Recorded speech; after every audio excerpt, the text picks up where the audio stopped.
What's going on, guys? Ted from Immersion here, and again, another very delayed. Wish I had an excuse that it wasn't my own fault. But D&D Weekly update. So I've got about another 3 weeks to cover. It seems to be that I've been letting these go for about that long. We've got new Unearthed Arcana that I've done reviews on, some new merchandise that's floating around there, a couple of new podcasts, and kind of the big reveal that it wasn't a new campaign setting, it was something else. So if you want to see what that is and maybe take a little look at D&D Beyond, stay tuned.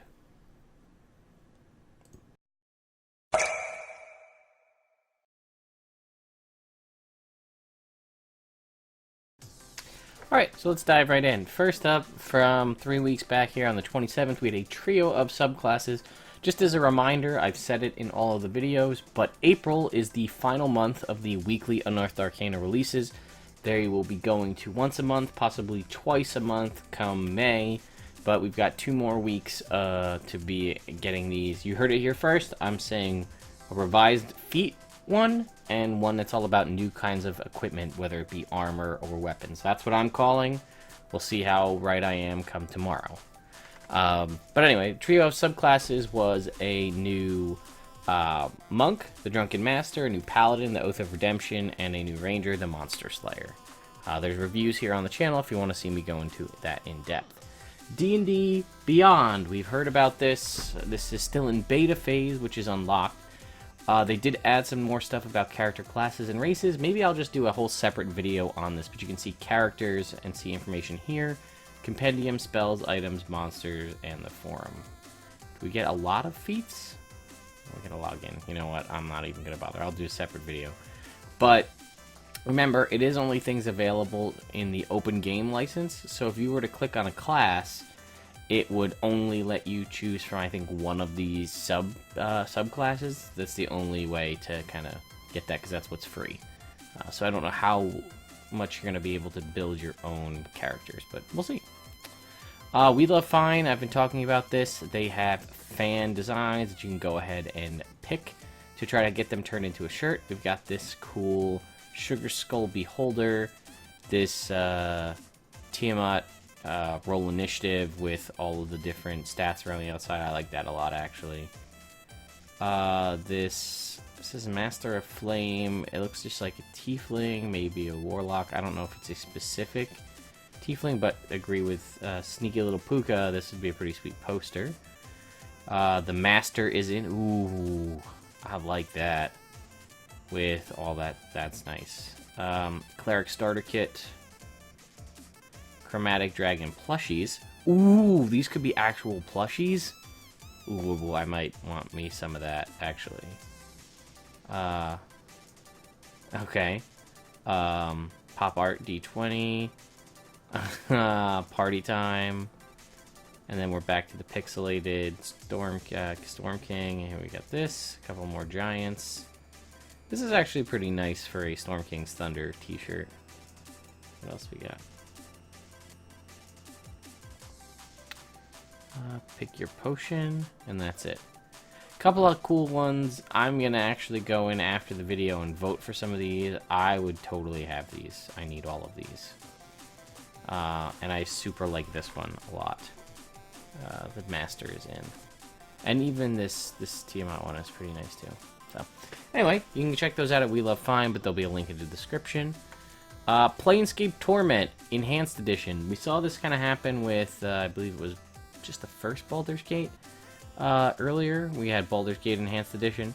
So when we went to Planescape.com, where we were like, Planescape, what's that? We were thinking maybe it was the Planescape campaign setting. Turns out no, it is the remastered version of the game here.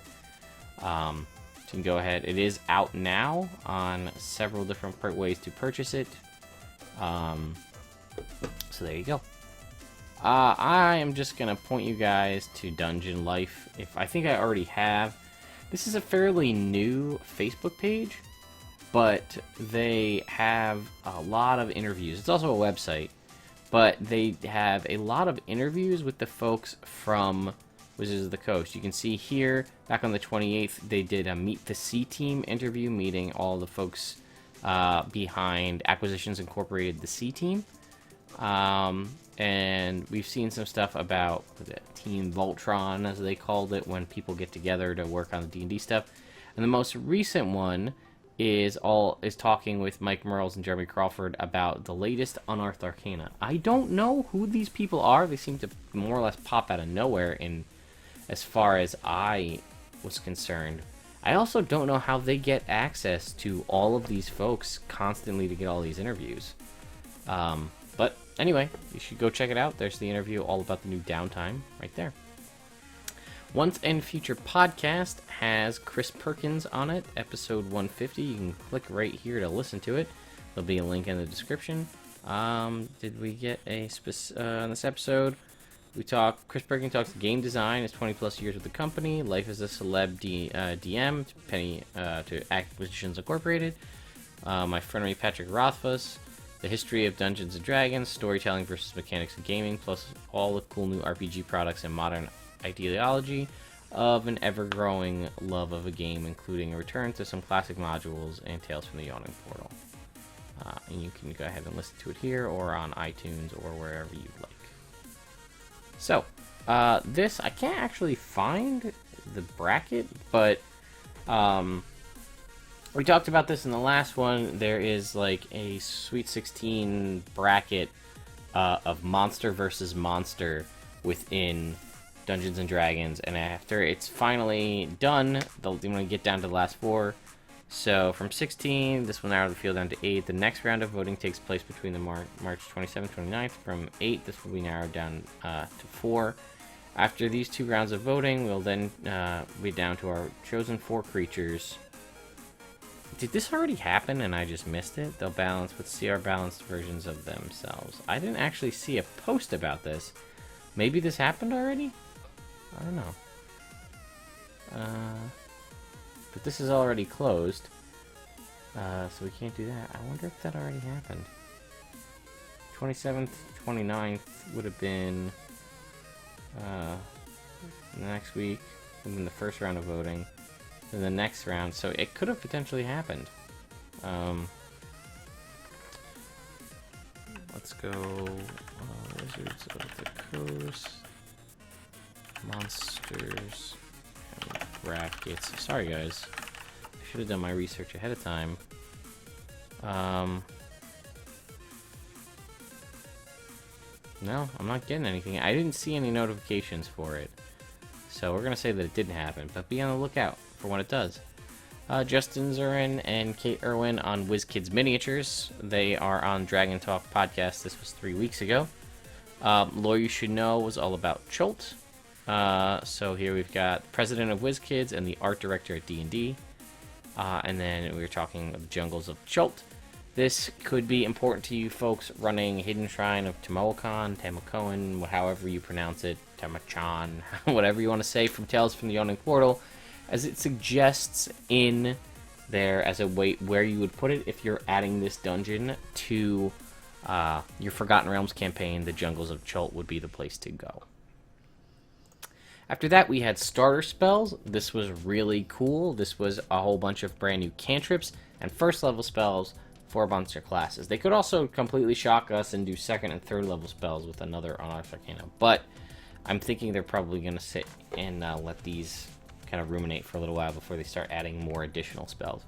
There again, there's a review of it on the channel. I highly recommend you check it out. If you're a DM, I highly recommend you incorporate these into your game. They're really fun, and I like them, and they give some classes that needed more damaging cantrips, like clerics, a huge boost, because there are certain cleric domains that they can choose that gives them their wisdom modifier to damage with cantrips, which prior to these spells was only Sacred Flame, unless you were Arcana Wizard and took 2 wizard cantrips that let you do damage.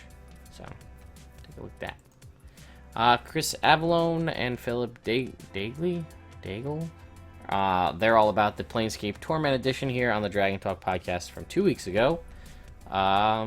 Sage Advice was all about Wild Shape, so you can see these guys here. Actually didn't keep the whole format. It's so weird how this is like very inconsistent with the format. Again, you can view these all on the Wizards of the Coast website or head over to iTunes. or Google Play and get them there. Oh, and they did an interview with Dylan Sprouse on this one as well, so that explains why there was no lore you should know. Sage advice. And then the most recent one, we kind of alluded to it already. Last week on Monday was the revised and revisited Downtime.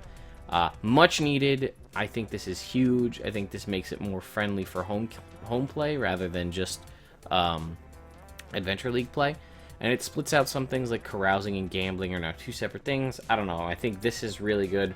If you have the opportunity to incorporate Downtime into your game, as DM, I highly recommend you take a look at this as well. Or as a player, approach your DM about it. I really think these are a really good idea.